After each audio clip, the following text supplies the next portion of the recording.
Yaon, taliwala sa atong mga kaagi, mga pagsulay, yung sa mga klase nga pagsulay. So, atong gipili nga giani aron lamang atong i-bless ang atong buhay nga Ginoo. So, naanapod kita sa bahay nga Igsoon sa mga paghatag. So, usa ka Kristohanon, buhatag siya sa Ginoo tungod kay iyang ibalik ang unsa ang kaayo sa atong buhay nga Dios.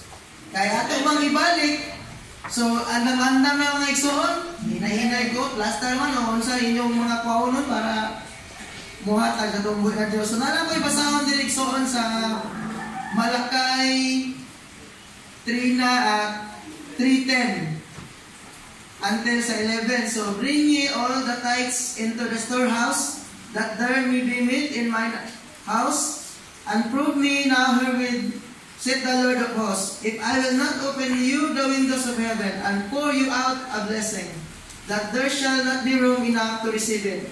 And I will rebuke the devourer for your sakes. And he shall not destroy the fruits of your ground, neither shall your vine cast his fruit before the time in the field, said the Lord of hosts. So, klaro kayo mga Igsoon. So, samtang kita maghahatag, atong ibalik para sa Ginoo, nakatsada po na ng Igsoon, iyang ikuti Ginoon sa mga lumalamoy sa inyong kinabuhi.